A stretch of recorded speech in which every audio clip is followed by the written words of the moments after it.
It's caucus time. It's caucus time, and our audio works just fine. I love it when you're about to hit the button and you realize you've already gone live, and then wait, there's one more thing that I didn't triple check that I should have triple checked, but it's okay because here we are, and it works just fine, and it's caucus time. But there you go. Welcome on in, folks. It's another episode, another unauthorized caucus. This is number 146. Wow. 146. You haven't been in on all 146 of them. Actually, neither have I. Because I Really? missed some, yeah. On occasions in the past, I have missed. There were some Jordan only ones way back in the No, no, no. I don't think that anyone ever did a solo other than me. It would have been though back when, because let me see, when we first started this, our old research director here at the Schlafly Center, Jordan Henry, and I, we sat down, and this all the genesis of this. It's okay. Welcome to History Moment with Ryan for a second. The genesis of all of this was the Dobbs decision leak. You remember that? Yep. 2022, back in what, April, before we got the Dobbs decision handed down, there was a leak of a supposed draft, which turned out to be, as I recall, pretty darn close to what the real decision was that came down. So when the leak happened, we're like, what do we do? Well, let's go fire up a live stream and talk about it. So we hopped on for, I don't even know, like 45 minutes or an hour, Yeah. and just kind of let people know what we knew, because of course with Ed Martin and everything, we're getting all the insider stuff. So we talked about that, let people know what was going on. And then we just decided, let's, in a couple more weeks, do another one. This is a good thing to do. And then it just started weekly, and we never named it. And then we decided to name it, and I named it Unauthorized Caucus, at least as I recall. Yep. I named it. And now it's caucus time. And then, yeah, Jordan left, and then we went to Joanna, and then Joanna left, and it went to Andrew online for a while, and then Andrew was gone because you came in. Well, he never was gone. I just showed up. Right, he was never gone. He was just the long-suffering fill-in host. Yep. But here we go. And he still comes back every now and then. He does, and we have a good time. We should pull him in more often. I think actually that's one of the upcoming conversations. Here's a preview for you real quick. We're going to talk to his boss, Alex Newman, who runs Liberty Sentinel, senior editor over at the New American. I want to talk to Alex because I feel like there's two different sections of the internet about, Russia is totally awesome. Daryl Cooper talks with Tucker Carlson, and I look at that and I say, I think that Ukraine is corrupt, and I agree with you, but you're oversimplifying a lot of other stuff. But then there's the rest of the world that, no, Hitler is still the ultimate evil, and how dare you question the God King Emperor Winston Churchill and Franklin Delano Roosevelt. And it's like, whoa, whoa, whoa, these are two extremes. Yeah. Where does the middle sit for those of us in the conservative land who also question the post-World War II globalist order? But there's got to be a third part of the conversation. I think Alex is the man for us to have that with. We're going to be doing that in the next couple weeks. I need to nail that down with his calendar, but there's an upcoming preview. Yeah. But today we are not previewing. Today we are reviewing Trump's first 100 days. 100. Well, actually, it's 101. Today is the 101st day of the Trump administration. 101 days of Trump. It feels 101. amazing. It's incredible. That extra day really just did it, because yesterday was beautiful. Like today, I get to revel in the glory of all the things that happened on Tuesday when they did their big celebrations, and then yesterday. It's just fantastic. But that's it. Hey, the quick housekeeping. You know where to go, folks. Just so you're aware, if you're one of our wonderful podcast listeners, make sure wherever it is you're listening, Spotify, iTunes, wherever you are, any app that you're on, go and give us a rating and a review. You can at least give us a 5-star rating. We would love that. I mean, be honest. If it's 4, we'll take it. It's okay. Less than 4, don't bother. No, I'm kidding. I'm kidding. Give us an honest review. And then if you get to tap out a few words, we'd love that. If you're watching us on Rumble or frankly on YouTube, or if you're on X, hit the like button, hit the subscribe button, hit the follow button. We would love to have you follow along there. But the hub for it all is unauthorizedcaucus.com. That's where you will get the big post whenever we're done. If it's a live video, it's usually shortly right after. That's where the podcast is going to go up. All of our links and resources, today of which there will be many, at least from me. I haven't even gotten anything from you yet, because we'll see what the conversation goes like. But go over there, sign up for that. And then, of course, make sure that you go and say thank you to our great sponsors. There's a couple of good things. You want to support the show, you can, of course, go straight to Substack, to our website. Do it that way, straight to us. Same thing on Rumble. We would very much appreciate your support of the growth of this podcast. We don't make any money on this. Anything we ever get goes right back into what can we do better for production. And then, of course, you can go to T-Rex Inc., TREXinc.com. Use the promo code CAUCUS30. That's a big one. You're going to have a lot of really cool meme-worthy, Trumpland, Americana, faith and family, apparel, mugs, all sorts of things. Some good trucker caps too. I love anywhere I go with my Appeal to Heaven trucker cap. I either get, oh, I really like that, or the historical people, or oh, that's great, I haven't seen it on a hat, or people who are uber fans of Justice Sam Alito, like I have become. Look at me and give you that. I know what that is. Get that look. Caucus 30 over at T-Rex Inc. Or go to Wide Awake Clothing. You'll find the link for them in the below, down in the description, wherever you are. Click on that. They got a lot of really cool anti-globalist, pro-sovereignty swag. There's some cool stuff there. Click that link and use it to go on over to their site and shop around. Some really good options there. That's a couple other ways that not only can you support us, but you get something for it. So there's your housekeeping. But today is Trump 100. Trump 101. Trump 47 turns 100. There's a lot of numbers. Yep. There's a lot of numbers. But that's actually true of what's been happening. We've deported, what, 2 or 3 billion illegals now? And Yep. tariffs have completely eliminated our debt. Okay, no, not exactly. I'm exaggerating just a little bit. But there have been If some it big weren't things. for those darn judges, we would all those things and more would have happened. We would Well, have. that's a except, big... I mean, the tariffs are kind of just like Trump can do whatever he wants with tariffs because that's Well, but can he? Well, he can't. Okay. the so, one thing a president can just right, wave but his hand. Let's kick off on that now, because there's a lot of different directions to go. I want to talk about tariffs and the economy. I want to get first of all, at some point here, probably later on, we'll hang people in suspense. I want a letter grade or a number grade. You can give me either one, but I'm curious because I keep seeing people drag this apart. You give a grade to Trump, a grade to the administration, a grade to Congress, because no one gives a rip about judges anymore. I'm kidding, kind of. We'll do that later on, though, because I am curious. I don't really split out Trump from the administration, but we'll see. But tariffs. What the heck is going on in the Senate this week? Have you kept up with that at I all? have not. Okay, so, basic synopsis, several senators have been basically mouthing off that, including, not just Democrats, by the way, this includes Rand Paul, which I guess this is the libertarian streak coming out at him, that no, there needs to be congressional approval, oversight, and allowance of tariffs. So they voted yesterday, but it was a deadlock tie, 49-49. I don't know if JD came in and broke the tie. It's what I actually have to look up. Was that yesterday or today? Let me see here. Let me get an exact timeline in the Senate. But basically, the baseline tariff plus all of the reciprocal tariffs, the Senate, you remember, back in early April, passed a resolution 51-48 to block the Canadian tariffs. 4 Republicans: Rand Paul, Susan Collins, Mitch McConnell, Lisa Murkowski. Basically, the 3 Democrats with an R behind their name: McConnell, Murkowski, and and Collins, plus Rand Paul, who, for the life of me, like I've heard his explanations. Have you listened to him talk at all against tariffs? No. Okay. Not I've heard his recently. explanations, and it doesn't make sense to me, except the president essentially is raising costs for the American people. It's the equivalent of a tax. You tell me if I'm wrong from what you've seen on this, but Rand Paul opposing the tariffs doesn't float for me. I haven't gotten a good answer from him or anything others, but it's a libertarian economic philosophy. Free markets, limited government, we shouldn't do tariffs. He opposes them. I don't frankly care. Right. Like, to me, I'm not looking for libertarian market philosophy. I am looking for America and Americanism and putting our nation first. And this is something that makes our nation more stable, more whole. It is more fair, not only for us, but for the rest of the world, quite frankly, because the imbalances in trade, as Trump keeps pointing out, it's not just that it's bad for us. It's eventually bad for everyone. Because if the United States goes under, no matter how much debt we have, there is, we are a massive economy, a huge chunk. What are we, like a third of the world's consumers? We represent close to 1/3 of consumption in the world. Yeah.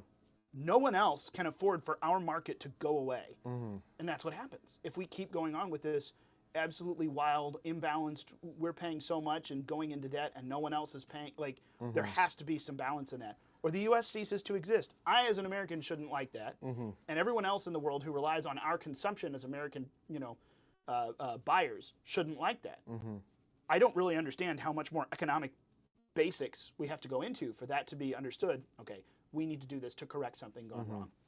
I think that Rand Paul is just off on this one, and I don't know why. Other than libertarianism is a myth, and Rand Paul needs to move on from this. Otherwise, I respect and love the heck out of him. But this one, I just don't get. Well, if you go back to our episode where we talked about Trump's global economic policy, tariffs were a big part of that, but they're not the only part of that. But Trump's overall goal, and it has been his overall goal since 2015 really, is to bring back the American economy and bring back manufacturing, bring back jobs, get better trade deals. And tariffs are the one part of that he can do instantly. But that's not the only purpose of tariffs. Tariffs are also one of the only things that the president can just do at the wave of his hand, and also for political matters, whether it's for, okay, Canada, we need you to stop the fentanyl from coming across your border, and you too, Mexico. Like, he can use tariffs to instantly pressure those countries in ways that he can't really do otherwise.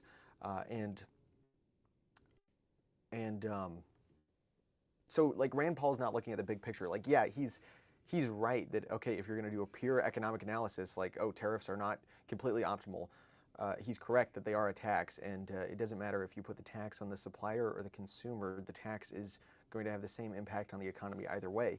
And ultimately, I mean, it'd be best if each increase in tariffs had a corresponding decrease in some other tax domestically. But whether that happens or not, Trump's goal with the tariffs is to get better deals for our country, whether it's economically or politically. And Trump literally wrote the book on deals. Like, he did. So nobody should ever be doubting Trump's deal-making ability, ever. Anybody who does that is very foolish in my eyes. Hasn't read his book. Yep. Or any of his books. I mean, because you watch what's going on in the news right now, and I mean the real news, not the fake news. You know, I don't mean the people, the corporate side. If you just watch what's happening in the headlines, it's like, well, this is chapters in his book. He literally told us how he operates. You'd think that even the corporate press would be, this guy is making deals. He wrote a book called Art of the Deal. Let's look at his book to see, let's look at his history to see, you know, how these deals turned out in the past and why he's making decisions this way. But no, I mean, journalists are not the brightest people in the world. There's a reason they're journalists and not brain surgeons. Ouch. Also deserved, except for most of the new media people we know. Yeah, I mean, I like those, but they do a lot of stuff. But all these people in the corporate press, they're just like barnacles. We know who you're talking about. We know who you're talking about. But no, I mean, at each point though, to your point, at each point since, you know, Trump originally floated pre-election how tariffs. Hey, remember everybody, back pre-industrial revolution, pre-turn of the 20th century, tariffs were the only funding mechanism for our federal government. Now, granted, the nation was smaller, the government was smaller, everything cost less. Yeah, sure. That's totally different. But still, based on the amount of consumption that's gone up, blah, blah, blah, blah, blah, you can apply the same kind of formula and ask the question in pretty good faith, can tariffs replace taxes in some or all situations federally? Can tariff revenue remove the need for federal revenue to come from income tax, at least? Now, there's a few other taxes, but like we don't pay property taxes or real estate taxes to the feds. There you're paying income tax, capital gains tax, a different list. I am very happy that he has continued to talk about that, not just in broad terms, but in very specific terms, especially as the rubber meets the road. They're starting to impose tariffs and starting to see some billions roll in from that. And even though it's extremely early, it's still enough to say, see, this works. And everyone talks, well, it's going to increase $1,300 annually on homes. That's the number I keep hearing. $1,300 annually on homes. Yeah, but it could save us $2.1 trillion. It could give us $2.1 trillion in revenue over the next 10 years. What if everyone pays $1,300 more? What if we use that $2.1 trillion to pay off debt and end the income tax? Whoa! Now I'm on board. Now I, as a consumer, am looking, saying, I have to pay $1,300 more, but I get to pick where I pay that based on what I do or don't buy, and you just stop taking my money before it hits my direct deposit. Now we're in business. The thing is, though, here's my question. I think the Trump folks really do have a long-term vision for how this can replace taxes as a revenue source for the federal government. Do you think that the American public is capable of seeing that far ahead and understanding? Not are they now. No. Are they capable of it even if we talk? Definitely. They're not capable of it at all. I mean, that's one of the greatest arguments against democracy is just thinking about economics at all. Like the lady who said, let's put a unrealized capital gains tax out there. Almost, but she was the runner-up for the presidency this time around. Like, do you know what that would have done to the economy? And she got how many millions of votes? Like a lot. It's people do not understand economics because economics is not something that's easy to understand, nor should everybody have to understand economics. I mean, there's like a basic that you have to know for just personal finance and, not destroying your money. But macroeconomic questions, like it's crazy that we expect the average person in the United States, and even like the less than average person in the United States, to make an informed decision on that, because frankly they can't, because it's really confusing. I studied economics and it's really confusing for me. So it's the American people, they cannot understand that, which is why it's probably a good thing that Trump is in his second term, because what this is it's short-term pain for long-term economic gain. And nobody ever wants that. That's why we always drive down the interest rates, because we get that short-term economic high, and we just kick the can down the road for when we inevitably have some sort of market readjustment to reality. Nobody wants that readjustment to reality to happen, but that does need to happen if we're going to have a stable, growing economy for generations to come. Right. Well, here's the question then. This is my political question, which this is my last point on the tariffs. By the way, I did go back and look this up because the last 3 days have blended together for me for some reason. We're coming out. Oh, I didn't say anything. But here's my pause. Housekeeping 2.0. We are very sorry for our absence the last 2 weeks. There was sickness rolling through one of our households, and then we have had just crazy times around the Phyllis Schlafly Center here. So it's been a little wild with sickness, recovery, and a few new projects. Holy cow. But we're back on the up and up. We're back to this. We'll be back to weekly here again. Our apologies for missing a few things. But the last 3 days have kind of blended together for me. I did go back and double check, though. Yesterday, it was yesterday that they had the vote. There was a resolution to block the global 10% tariffs. This wasn't just Canada. This was the global 10% tariffs.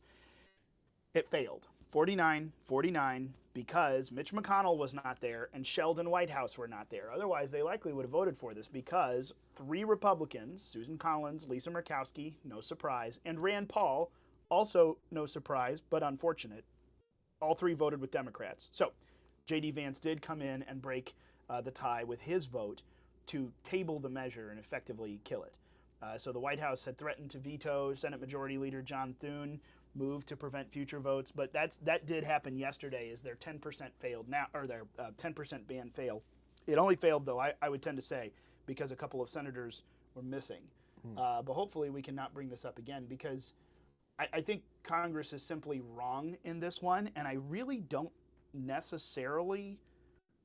I don't understand. Well, I guess someone should make the constitutional case for me why exactly Congress gets to override the president on this. Other than, obviously, Congress does control the purse. But I don't know. We'll have to. That requires a deeper dive for me into the law and the Constitution specifically, which I'll go look at. I don't really care, though, because this is the right thing to do. And I don't know how efficacious it's going to be checking things based on the Constitution when lots of judges out there are checking things based on the Constitution right now, based on the Constitution. Which this will be our last point that I want to get into, because we're gonna start talking about if this is a reset, if this is a reformation, if this is a revival, if this is we're basically going to talk about Rome near the end of this, and I'm going to ask him about where are we? Is this our American Caesar? Is this our American Sulla? Is this our American Cincinnatus? Or none of the above? We might get to that. But that's the bigger, broader question. It's not really going to be a big conversation about Rome. It's going to be a conversation about where we are in America. But we'll pause that. Tariffs. Yay for that. Continuing to hit forward. Judges.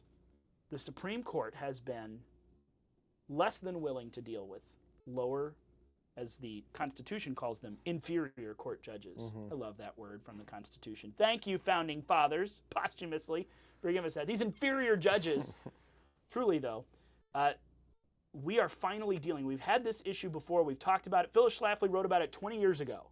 Judicial supremacists. At that point, they were usurping the power of the legislature, taking a lawmaking purpose onto their activism, from legislating from the bench. And we have had issues before where lower court judges, federal district judges, issued nationwide injunctions. And that's, on principle, been called into question. But now, we have just mashed the federal district court judges have mashed the gas on blocking the entirety of the administration and issuing nationwide injunctions that have nothing to do with what can only be defined as their jurisdiction. They're way outside the bounds of their jurisdiction.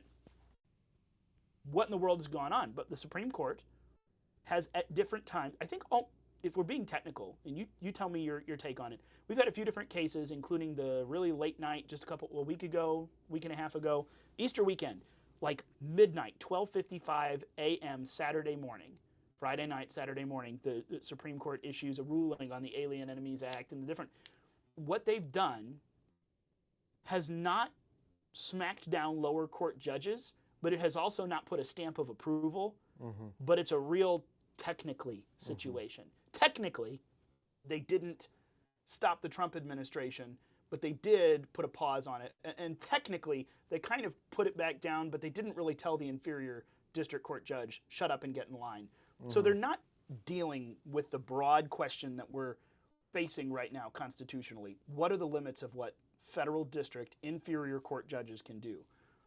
I'm curious if you think the Supreme Court's going to do anything about it. I'm curious, number two, if you think that Congress, I don't think there's a will in Congress, but I wonder if you think there's a will in Congress to do something about it. Congress, who created these lower districts. I'll remind you, the Constitution only sets up the Supreme Court. The rest of it was determined by, over the years, Congress, who ought to come in and redetermine a few things. I don't know. What do you think about where we are with all the judge activist stuff? Yeah, I'm not optimistic on Congress functionally doing anything to help out in this situation. I think that, I said this a couple weeks ago when these decisions were just raining down like cats and dogs. Trump just needs to say, okay, well then enforce it. And he's been doing a little more of that recently. There was the guy that got sent to the El Salvadoran prison that the courts were like, bring him back. And that was brilliant on Trump's part, the way he played that, because from my understanding, he did not reveal that there was definitive proof that this guy was like a terrible gang member until he was there. And until everybody had kind of exposed themselves for being like, bring him back right now. Because now all those people are embarrassing themselves by saying, bring back this violent gang member. And like there were like congressmen going to visit him and being like, hello, you should be in America. And he has like MS-13 tattoos on his face or something. You know, Trump just has a brilliant way of working the media. But he should kind of just say, okay, well, it's good that, some of these very activist ones, activist the point of hiding illegals in their house, like they think it's Anne Frank or something, are getting thrown in prison now. What I like to imagine is that a White House intern just decided, why don't we just arrest the judges? And so they went and did that, and then the judges just so happened to have illegals in their house. Well, that's my hope of what's going on. Isn't that what a bunch of Democrat congressmen tweeted against Donald Trump at different points over the last close to 10 years? Yep. No one is above the law. Right. Well, now I get to look at a couple of federal judges. Well, a federal judge and a former federal judge. Right. New Mexico guy resigned at the end of March. But you look at him and go, no one's above the law. Right. You don't get to allow, Immigration and Customs Enforcement is here. Why don't you go out that door while we hold them over there? Yeah. You can't do that. Yeah. Like, welcome to usurping the very thing you are supposed to defend and protect and interpret correctly. Wow. Yeah, that lady deserved to go to jail. Right. Just from what I know, there's no excuse. Right. Other than pure activism. And now it's traditionally been By the way, right. that's Wisconsin's Judge Dugan. That's who we're talking about. Yeah. The gal who got carted off by the FBI, handcuffed, perp-walked, and then put in a car. Yep. Should have happened, and glad it did. It's crazy to see, because traditionally it's been the right, the conservatives, who have been saying, oh, well, if we do this with the government, then they'll have the power to do this. And now it's the left making that argument. Like, guys, if you do this, like that's expanding the power of government. Like you shouldn't be arresting public officials. Like they didn't, mugshot Trump and try to throw him in jail and give him a bajillion felonies, all baked out of nothing whatsoever.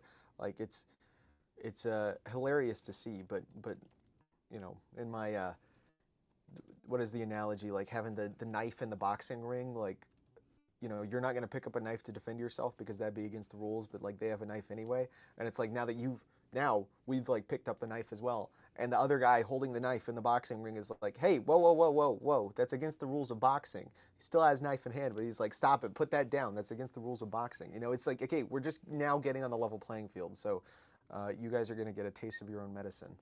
And see, this is something we've talked about for a while. I think conservatives have largely been locked, and I don't want to repeat myself because we've talked about this on Caucus before. And conservatives are starting to understand this too, Right. which is Right. really and good. that's the thing. We've always, I feel like, to your point, at each point, we suck inward to, oh, well, we can't do that because ideally we don't want anyone to do that. Guess what? They are not abiding by the rules, and you will not beat them playing by the rules. What point is upholding the rules if the other side is ignoring them? Right. This is not a fair fight. And I mean, this is kind of, now you're welcome to where all's fair in love and war, all's, war, blah, blah, blah. Yeah, if someone wants to kill you, pretty much at that point, our self-defense laws are a pretty good option. That's a pretty good option to look at and say, okay, there's a lot of layers of what is and is not appropriate. When someone wants to harm you with the ultimate harm, you then are allowed to literally do anything up to that and worse, because you're allowed to defend yourself. All of the restrictions disappear. And I mean, I'm oversimplifying quite a bit here, but in self-defense law, teach you with a gun. If someone is threatening to harm your life and can in fact do that, all of a sudden a bunch of these legal, like, you got to be careful, no, gone. You have carte blanche to protect yourself and your family. Again, you look at something like this and say, if we're constitutionally fighting these political battles, what does it matter what the ideal system is and how our behavior lines up with that if the other side isn't? They're going to continue chipping away, destroying, taking power. That ideal system is completely unattainable when only one side is abiding by it. If you want to have the ideal system, that's where our founders arrived at. They were working inside the system. Give us our rights as British citizens. That was all the way up through like Lexington and Concord. They were even firing on redcoats, still with the intent to be brought back in a recognition of rights as British citizens. It wasn't until later, finally, all right, we're done. There is no working with you, so we will just cut loose, push you off the continent, start over. Well, not the continent, but out of our nation. Right. And become a nation and start over. Because then we can, again, everyone in agreement, behave according to this ideal set of local governing standards. It became drastic because the other side's not going to play by what the rules were, always were, should have been. Welcome to where we are in modern America. I'm glad some conservatives are finally starting to understand that. And let me ask you this question. One of the big things that I hear a lot of people talking about, oh, but Congress needs to codify what Trump is doing with executive orders. Otherwise, what good is it? And I look and say, I don't think it really matters.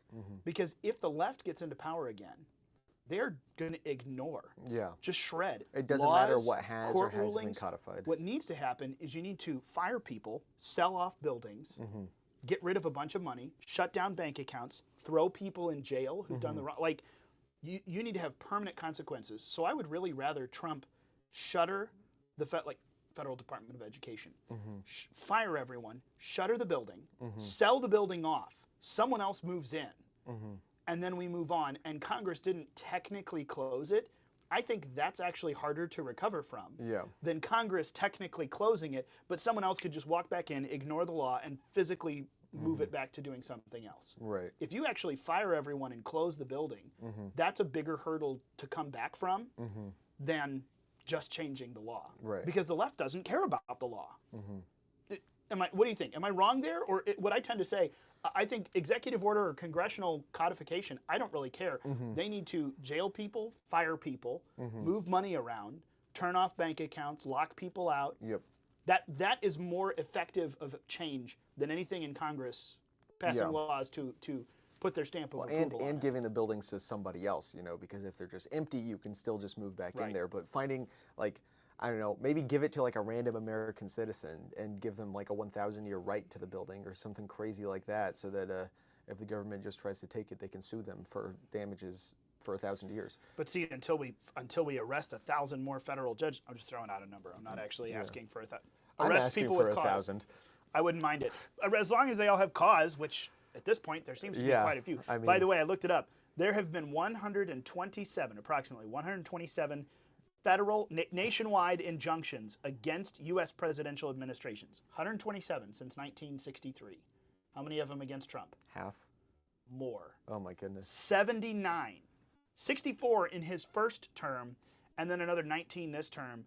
I think 19, 15 total. 79 at least have gone against the Trump administrations 1 and 2. more than half of every federal nationwide injunction from a court since 1963, more than half of them against Trump. Don't tell me that the left isn't just using and abusing the judiciary. There's probably a lot more judges that need to go. But that's the thing. You know, you hand over a building to a U.S. citizen for 1,000 years, all you got to do is bring it in front of the right federal judge, and the judge overturns it, and then the government waltzes back in. Right. It's really, I mean, we're at the point now where, okay, I hate to say this, but just tell me if I'm crazy. I don't really know if the force of law has any effect or force or restriction or restraining on the left. I think that jailing does. You literally have to imprison these people who are abusing their power, weaponizing government against the people. Otherwise, they don't give two rips about the law, especially when they still have judges in their pocket who are just going to say, oh, yeah, you're fine. What you're doing is okay. Yeah. No, not if the judge is in jail and all of the usurpers of this power are in jail. Right. Then they can't do anything about it. Right. But now we're talking about some serious Nayib Bukele stuff. Right. Or, well, maybe it doesn't have to go that far. If I know. It can also just, like, You can understand my push frustration, past the judges and ridiculous injunctions and just, like, do what you need to do, especially when it comes to draining the bank accounts, you know, USAID and similar stuff, and the amount of money that pours into cooking the elections. Also, mass deportations. You know, and sure, they're not as massive as we would hope, but that's because these detention centers are filled, and there's all these ridiculous rules about, you know, you have to check all these boxes before you kick somebody out of the country. At least there's fewer coming in, but hey, I mean, when you think about it, if there's mass migration coming in and it's all the blue states with all the beautiful benefits that all the migrants are flowing to, that means these blue states are getting bigger population-wise, which means hypothetically more seats in Congress, more electoral votes. If we get them out of there, it goes the opposite direction. Fewer seats in Congress, fewer electoral votes, and then it starts kind of, you know, imagine California with like half the electoral votes and Texas with twice as many. It's interesting. And see that, that's an interesting point. There's a lot to balance here. When it comes to the judges, it really does reveal how much is there left inside the system that is useful, that is helpful, that is good for the preservation of the system, or what pieces of it are just so corrupt they need to be stripped out by force, done over again. And I hate to say stuff like that because the limited government conservative in me is just like, oh my gosh, you're dealing with power that really ought not to be handed around. That's the whole point of why we exist. Well, kind of yes. Yeah. But also, if you're sliding off the rails, democracy doesn't get you out of it. Right. Authority does. Someone who has some strong, you know, authority has to fight the other strong authority. Power has to fight power. It's just true. There's no way around it because you're never going to convince evil power, you know, holders to just, oh, you're right, I am being so very bad and I need to stop. No. Like, what do you think is going to happen? Do you think you're going to convince jail these people. Judges, like, well, the Constitution says, and they're going to be like, dude, I never realized that the Constitution said that. You're so right. Yeah. You're so right. We're going to do the opposite. And see, this is also why I'm not advocating for people to like go and grab your torches and pitchforks and show up in front of the courtroom. That's not any more effective either. I don't want the rabble. Yeah, well, that's quite counterproductive too, because then they can, you know, what react. I'm looking for is organized. We're all together in this, and there are it does. I mean, it's not going to be a majority. That's whatever. Well, everyone has to be on board with that. Everyone wasn't on board with the American War for Independence.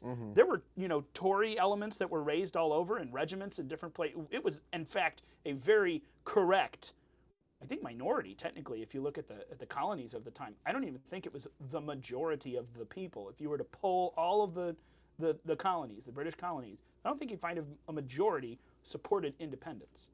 But I think the majority understood this is not okay, how everything is going. And there was a big enough chunk of that minority that said, no, this is the way. Well, guess what? Guess what everyone agreed with and moved toward. It took organized, effective power moving forward. And it was good men. And there aren't George Washingtons around, except for Donald Trump and J.D. Vance, who I think are actually pretty close. If I'm being honest, I think they're probably about as close as I've ever seen in all of history since then, because these people have done a lot of stuff that does not benefit them. And usually, people in politics There's a moment where their ego or their bank account, something causes them to break and say, okay, never mind. I cry uncle, I give up. And they compromise. And I have yet to see that from Donald Trump or J.D. Vance. We've seen it from a bunch of other people, even around them. Mm-hmm. Elon Musk, who I don't agree with on a lot of stuff, he doesn't seem to give two cares about any of it. He just wants to plow forward on what he thinks is right. Right. But a lot of other people seem willing to bend to pressure. So, woof. I don't know. I don't know what the answer is, but I think we as conservatives have made a little bit of a turn on understanding, all right, we got to deal with this. And dealing with this doesn't just mean, yelling at them that they're disobeying the Constitution. And we can't count on judges or the Supreme Court or Congress to defend it. We just need to shut everything down and jail people that's going wrong. And the judge thing, it really has a lot to do with both immigration and the efforts of DOJ. Those are the two main things that those are kind of standing in the way of. So those need to be, the judge issue needs to be taken care of if we are going to get the right things done with DOJ and deportations. Which, those are both, doing good things. It's a net positive so far, but it could be even more positive. Yeah, it could. And also the military rebuilding. By the way, there's your big news. Did you see that, Mike Waltz? I did, yes. NSA director, because this whole time, that all the signal messages, signal gate. Oh my gosh. Anyway, this whole time, all of a sudden, in the succeeding weeks, we've just had people going after Pete Hegseth, and his staff has been fired out from under him. And I look at it and go, haven't we established that it was out of the National Security Advisor's office that this original signal chat was put together? And some journalist was supposedly added in, which I, being a signal user, there's no way you can accidentally do that. Yeah. There's no way. And yet, Mike Waltz, who I don't dislike, I do distrust him. Mike Waltz, Alex Wong, his deputy, and a bunch of those guys, they are out of the, what I would call the Bush-era globalist Republican world. They are at least tied to neocons, if not neocons themselves. I'll reserve that second one. Maybe you're just tied to neocons. Too close for my taste. So today, to see Mike Waltz and Alex Wong are going, I'm like, those are the people we should have been firing all along. Maybe they're not necessarily at fault, but it sure isn't Pete Hegseth. Yeah. That's for sure. I mean, I can even tell that. Right. Because these two come from very different backgrounds. So anyway, I'm excited to see that. I think that's a good move.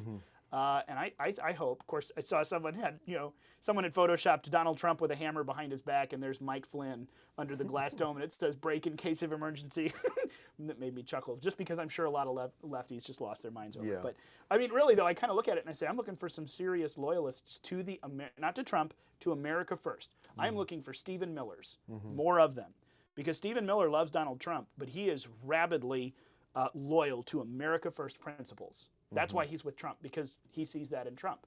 But it's not a Trump thing. It's an America first thing. I think that's the case for Pete Hegseth. But I don't think it's the case for some of the other establishment critters, of which Mike Waltz and some of his folks were. I think that's a good thing. What else? Big things from the first 100 days. To me, tariffs and the economy, judicial activism. Those are the two giant things. The two big battles that we're fighting right now. There's a lot of them. Yep. We could talk all day about DOJ too. It seems like they've kind of slowed down, but I don't. But let's also talk about battles won. Battles won. J6ers freed. Yeah. Peace in Israel, or at least a ceasefire. We'll see how that handles. But it's mineral rights deal signed by Ukraine. That's like today. Today or late last night. Yeah, yesterday. Yeah, that's huge. That's a big step. We can't stop winning. Well, and the thing is, that's a big step that Zelensky doesn't have something. That's one less thing Zelensky has to hold over the head of the United States of America, to dangle and make us dance.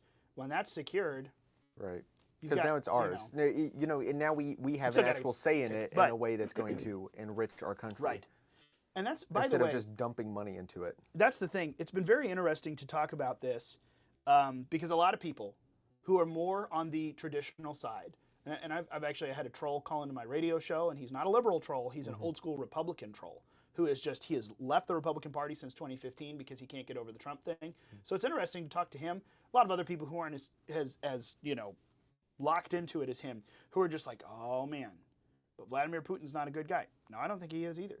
Oh, but we can't appease Russia. Well, I don't like to appease bullies either. And I'm not looking to do that. But I also recognize the realities of where we are. I was actually just reading. I told you earlier this morning. I'm in the middle of Roger Stone's book, on Lyndon Baines Johnson and John F. Kennedy, and you know, so he's, of course, Roger Stone is making the case that LBJ was behind the JFK assassination. But in there, he makes a really interesting point talking about Nikita Khrushchev and the Soviet premier at the time and JFK going back and forth. These personal letters that they've sent that were published at some point somewhere. I forget the original book they were published in. But you see these two leaders talking about how I love my country, I respect my country, but we as world leaders also have a unique responsibility in the post-nuclear age to pursue peace. Because warfare is not what it was 20 years ago when we were all waging war in Europe and across the Pacific. And I'm actually of that mindset. I kind of look and say, I'm all for defending ourselves at all costs, but also, like, we do live in the nuclear age. We've never had, you know, atomic weapons used since the United States did it. We're the only nation who's ever done it. We did it twice. I'm not looking to start that again. Right. And now the retaliatory measures that would be almost instant, you're just talking about hundreds of millions at least dead in minutes. Right. And we don't want that. Trump wants less people dead. That's Right. why he's trying to get them to stop killing each other in that region. That's why I look at the Ukraine-Russia situation and I go, no, I don't think it's right for you to just pause. Here, we're going to put the pause button. You get what you've taken. You shouldn't have taken it, but you get it anyway. And everyone goes, how's that right? Well, it's not right, but also, what are you supposed to do in the post-nuclear age? I'm not interested in a nuclear war that engulfs the world. And I love my sovereignty and I love America, but also that just seems like something responsible people should avoid. Now, not at the sacrifice of our own, and not because I care, not this globalist entanglement mentality. As an American, I think that's bad for us and everyone else. That's terrible. I don't actually have an answer for what you do other than not everyone's going to be happy, but we all got to stop. Right. I don't know what else is done. Anybody, what are you going to just let him have it? Well, what are you going to do? Make him give it back? Like, I don't know. It doesn't seem feasible to me, just like my idea seems crazy to you. Anyway, I think Trump is doing the right thing and just saying, everyone's going to have to get over something. And I hate that, but everyone's going to have to get over something. Right. And the alternatives are too violent. The U.S. can't just constantly be the world's policeman. Like, and we've been doing that for decades now, and it gets us into a lot of conflicts and costs the American people a lot of money and probably leads to more conflict than there would be otherwise. I think we should stop that. Like, don't forget that we actually overthrew the Ukrainian government like a while ago and put our own people in charge. There was the guy before Zelensky, I'm pretty sure. Before our CIA pick for president over there? Yeah, like... By the way, remember everyone, we're the ones who put Volodymyr Zelensky in power. So we've been meddling since long before now. And the guy before that. And the guy before that. Yeah, like the CIA has a bad habit of electing European leaders or unelecting them. Georgescu over in Romania comes to mind. And honestly, like, Russia probably has more of a right to do that than we do because that's their neighbor. Well, that's not our neighbor. That's also the thing. When we point to them and say, stop meddling in European politics, it's like, well, that's the ultimate 5 fingers or 4 fingers pointing back at you when you're pointing at someone else. Like, it's our CIA that's kind of done a lot of this. And that's true. Look it up. It's real. Just use Grok, not ChatGPT, because the confirmation bias will bite you in the rear end. Sorry, I've found the confirmation bias this week and it annoys me. Okay, bottom line on Ukraine and Russia. I think they're going to get rid of that, though, which is good. I hope so. Because people are really annoyed. Bottom line on this, do you think that Trump actually manages to get to a deal and get them both to agree to it, whatever it looks like, anything, any kind of thing, or does the U.S. actually just follow through on what they said they would do and, no, we're done, we're walking away? Y'all figure it out. No money, no involvement, no nothing. Does the mineral rights deal change all of that? Now we have to find a way? I don't know. I don't know either. But I tend to say the mineral rights deal now means the U.S. will heavy-handedly shut Ukraine down if they have to. Right. In order to stop this from continuing. Now the U.S. has an actual real stake in the matter. And that's what really got everybody in the Middle East to kind of calm down and go to the negotiating table when Trump was like, what if we just take the Gaza Strip? Like, what if it belongs to the U.S.? And, like, everybody's like, hold up. Okay, we don't want the U.S. to have, like, an actual stake here because then they're going to really be calling the shots. Like, they're not just going to be sending over, like, a few weapons and a few troops. They're going to be like, okay, like, we're in charge here now. And they don't want that. And honestly, I don't want that either. And Trump probably doesn't want that. But that's enough to get people to sober up and be serious. And see, I think in the Gaza case, that one was purely done as a suggestion to get everyone else over there to go, never mind, we'll do it. Never mind, we'll do it. Right. Don't come clean up my room, Mom and Dad. Yeah. We will clean up our room. Right, You don't want me to come in there and help. It's kind of one of those things. Right. This one, we're already so entangled in Europe with just NATO. I don't even have to say anything other than NATO, the North Atlantic Treaty Organization. We are already entangled in Europe. What do? You know what? If we've signed this deal, now you get to look at Ukraine and say, this is ours. Yep. Shut up and listen to me. Right. And you get to look at Russia and say, hey, you all, stop it, because this is ours. And now you're not just messing with them, and we kind of support them, and we're playing footsie under the table. No, this is ours. Stop. Well, that's a whole different person other than Volodymyr Zelensky telling Putin to shut up and stop is different than the United States of America, under Trump let alone, saying stop. Yeah. That's a different level. That actually probably does bring people to a stop, and that might make Putin back off a little bit more, frankly, now that that is done. And I don't really believe that, frankly, I have not seen anything that lead me to believe that Volodymyr Zelensky is any sort of supreme patriot leader who loves his nation. I think a lot of Ukrainians do. I truly do think that they want independence they have bad feelings from the Soviet Union, as they should. They want their own national identity, which has been there since the fall of the Soviet Union in the early 90s. I think that they should. Right. And I think that a lot of them have fought pretty valiantly. Otherwise, Russia would have steamrolled them, because Russia is vastly bigger and has a better economy. Right. But Russia got taken by surprise. I think that's inarguable. There are Ukrainian patriots. And I think they have a right to be in their own country. I'm totally okay with that. Right. That said, though, the pure practicality of it, we live in the post-nuclear world. Not everyone gets what they want all the time. And that's everyone. Well, what part of the U.S. would you give? Everyone, I love that. What part of the U.S. would you give up if someone said that they were invading you and you just had to let go of it? I'm like, well, California. But, Right. I'm okay with that. But no, again, I wouldn't like it. But also, my same overriding thing, even if it was U.S. territory, if you're in a prolonged stalemate, Right. what do you do besides either go to world annihilation or everyone gets over it and doesn't like it? Yeah, and also, I don't know. When that has I don't know. happened, the U.S. has been able to get what it wants. Ukraine is not able to do that. Like when it comes down to it, like Right. not everybody can have what they want. Like I'm all for the right of any nation to determine its own destiny, but if it's incapable of determining its own destiny, either because of like getting squashed by That's their true. opponent or something else, like okay, that's just too bad. But like not everybody can get what they want all the time. Like because It's true. I think there's an interesting parallel with the Civil War. Like we were like, well, because part of the same country came two countries, then big old country said, we want this part back. It's very similar with what went on there, because Ukraine and Russia, part of the same country, now two different countries, bigger country is like, we want this one back. Now, are you a Confederate? If you're a Confederate, well, if you like Ukraine, you're kind of Confederate. I'm not actually. That's a false equivocation. I understand what you're saying. But my broader point is that your perspective is entirely determined by where you're coming from and your own context. Like we're saying, like, oh, what's right and wrong in terms of what we're looking at, but what about like Russia has a totally different metric of what is right and wrong and good and bad. And I'm not saying that their version is better than ours, but it's different. They see things on a totally different playing field. Like Putin's interview with Tucker, like his reason for the war was a 30-minute long historical monologue that I had no frame of reference for whatsoever. And I don't know anybody else who did. And I'm not saying he was right in all that, but what I am saying is that, okay, there's a history going on here that's like over twice as long as our country has even existed. Well, and that's the thing. That was the eye-opening moment for me. And by the way, I'm going to come back to that and actually maybe correct a little bit of what I just said. I'm changing my mind as I'm listening to you. I'm thinking of something. But no, when Putin started talking on that interview with Tucker, the number one thing that I realized is this is not a man who's bitter about the fall of the Soviet Union and wants to bring back the USSR in its glory.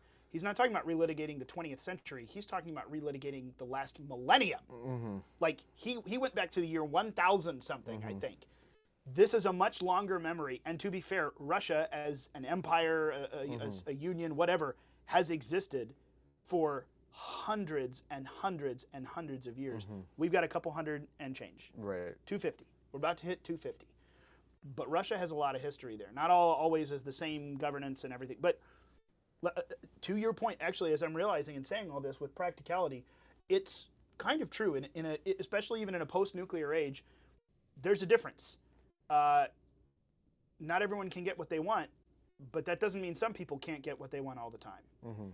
And you look at it and say, well, this is actually, it's a really smart idea for America to have interests in this, because then what? If everyone on behalf of, Volodymyr Zelensky tells Putin, you can't have those, get back on your side of the line. And there's a bunch of people tacitly behind him going, yeah, we agree. Like, I don't care. I don't care what you want, you little man. Like, Putin doesn't care. If someone like the U.S., who has something that can do about it, like, we can literally wipe your nation off the face of the map about as fast, if not faster, than you could try to do ours. If Trump walks in and tells Putin, get back on that side of the line, that's a different person with different capabilities and different practical uses, or different practical capabilities. Now you actually do get what you want. Right. And Russia doesn't get what they want, because they can make Zelensky do what they want. They can't make the U.S. do what they want. Right. Like, that, it really is. It's a sliding scale. Some people can get what they want. Other people can't. Zelensky on his own can't. Period. Right. And I have no desire for us to just nation protect someone else. But I'd also like to see this stop, because it's a waste of money for us. It's a waste of lives for those two other nations. It's a terrible situation for us to be stuck in. Anyway. Yeah. We'll see. Well, we're coming up on an hour, so let's do our grades. All right. Yeah, let's hit this. Was there anything else, by the way, on the yay list of positive things from Trump? Probably, but not on the top of my head. Okay. No, I think, honestly, I think pretty much you look at it and lots of things are going in the right direction. Lots of things are doing well, but some of the big sticking points, which, to our point, judicial activism, that touches a lot of issues. That is an overarching thing to deal with, a big constitutional question. And frankly, tariffs and the economic stuff, that touches a lot of things, which has to do with taxes, with our debt and deficit, with our relationship with other nations, with trade. That touches a lot of things. So these two issues are kind of umbrella issues that cover a lot of other things underneath them that are going to be impacted. Little micro things we could all have conversations about as well. But okay, grade. Trump. Congress. Oh. Sorry, let's start from, I know it's going to be the worst. D-. D- for Congress. What about Trump and the administration? Can you separate them, first of all? Or do you want to grade them together? I can separate them, but they both get an A+. An A+. Okay. Cool. What about you? There you go, folks. No, I'm kidding. I'll tell you, no, Congress, I've got to give an F to Congress. Congress has been essentially worthless, in my mind. I don't know why the third branch of government has existed for the last 100 days. Yeah. Tell me what they've done. Yeah. Tell me one thing they've done. Consequential. I can't think of anything. Yeah. Which, I'm not saying Congress hasn't taken votes. They have. They passed the Laken Riley Act. Woo! The Laken Riley Act, which was designed to bind up the Biden administration. They passed that as if it's some kind of victory. The victory was last November. You guys are... It's like the late media. to the party. Cartoon I saw today has this turtle pulling up with the mainstream press on it, pulling up to the Trump 100-day line, and they're like, we think that Joe Biden may be cognitively impaired. Really? What led you to that conclusion? Took you long enough. Like, I look at Congress and I go, you're doing nothing. You might as well not exist. Congress could have not existed the last 100 days, and I wouldn't have noticed. Yep. That is a sad statement on their ability to play any kind of ball. They ought to be one of the most powerful forces in our lives. They're the lawmaking branch, for crying out loud. The one that is closest to us, theoretically, and I can't tell you anything they've done that has changed my life. Right. The Trump administration has done a lot of things that could effectively change my life very quickly. So I don't know what. Congress is an F. Yep. And I'd go lower, except there isn't anything lower. The Trump administration, I would give an A+, and Donald Trump, I would give an A. And the only reason let me say this why. The only reason I hand out a plus on the administration side is just because they have blown me away with how awesome they are. And it has not been the people I expected. Yep. I figured Pete Hegseth would do a good job. That's the thing. Donald Trump is an A, and some of the administration for me are A's because they are exactly on par. I knew Trump would do well. I knew J.D. Vance was going to do well. I knew Pete Hegseth would do well. I figured Tulsi Gabbard and RFK would do well. But Scott, is it Bessent or Bessent? I've heard several times now both ways. I say it both ways at the same time in my head. Okay, Scott Bessent, Treasury Secretary, has just been awesome. That guy knows what's up, and he has really employed some cool stuff. Surprising to me, so you're going to get the plus. And the same thing goes across the board. I didn't really know that much about Howard Lutnick, and I've come to like him an awful lot. And on down the line on a few of them, they were not on my radar and have blown me away. So frankly, I guess that's an A+ to Trump too. I'm just going to combine them all together because it's an A+ from me because of the surprise. And that's not to say there haven't been detractions. Some of my detractions are being taken care of right now. Waltz, I had question marks about him. I had question marks about Rubio, and Rubio has done an A+ job. Yep. He's been fantastic at communicating the America First agenda on the world stage. My goodness, he's been good. Yeah. But I mean, I've just been blown away by how good it's been. I honestly didn't expect it. I expected great. I did not expect fantastic, awesome. I could ask for other things, but man, as far as working legally inside the system, they're doing a lot. And also not just saying we're ignoring the law and doing what's best. And that just leaves us at the point where I won't even ask you about where we are. Are we going to, what are we doing? Maybe that's a conversation we should have with someone else too. Yeah. We need to revisit with our friend Charles Haywood. That'd be great. Because he's the idea talking about American Caesar, but honestly, we have a lot of options. You look at people who, when it relates to empires or civilizations of the past, how they treated it. He did not like reading Spangler. Did they use what? He did not like reading Spangler. He said it was unreadable, and I was like, uh-oh. I don't disagree, as I've now maybe done some we reading can too. argue with. I can argue with both of you. Fine. Well, I don't care enough. But no, I got to say though, like I look at it and say, well, we've seen this happen in the past, where great, powerful leaders come in to use the system to preserve the system, use the system to replace parts of it, or throw out the system altogether and create what is right. We've seen all of these different versions. Rome existed for several hundred years. This is why Rome always gets used as an example. Big, giant, powerful civilization, and through several different massive leadership changes. But, like I said, from Cincinnatus to a Sulla to a Caesar, you've got different powerful leaders who came in and either worked inside the system or outside of it or just pitched it in order to do what was needed or what the will of the people, what people wanted, even if it wasn't the majority. I'm kind of curious where we are in that. Do we think that we can get rid of the cancers inside our federal bureaucracy? Have they metastasized and it's time to ditch the whole thing for something else? I don't know. I don't have a firm opinion on that yet. I don't know if anyone can know. We're all just kind of speculating. Yeah. Because we're at this point moving and grooving. Trump 101. 101. 47 at 101. Yep. Sounds like we just opened up a flashy new restaurant. Sure. 47 at 101. Like, we don't even tell you that's the address, but it doesn't have a street name. It's that exclusive. Yep. There you go. And he's the cook. I can cook. I could make that happen. And it's not just microwave mac and cheese. I actually can cook. So we could make it work. All right, folks. That's it, I think, for us for today. So we'll call it there. It's no longer caucus time. It's no longer caucus time. You know where all the goodies are. Go to unauthorizedcaucus.com. Sign up there. Love to have you. Make sure as well you hit the like and the follow, the subscribe, the button. Share this link with a friend. Let them know what's going on. And as you're listening to the podcast, make sure to go back, whatever podcast app you're using, give us a 5-star rating and review. That would go a very long way. We'd appreciate it. And don't forget, check the links below. T-Rex Inc., Wide Awake Clothing. There's some great stuff going on down there. Good ways to support what we're doing if you don't just want to do it directly through Rumble or Substack. That's it for today. We are done with our hiatuses. We're done with our hiatuses. We'll be back next week. It'll be someday at noon, probably, and it will be Caucus time. Caucus time. Have a good week, everyone.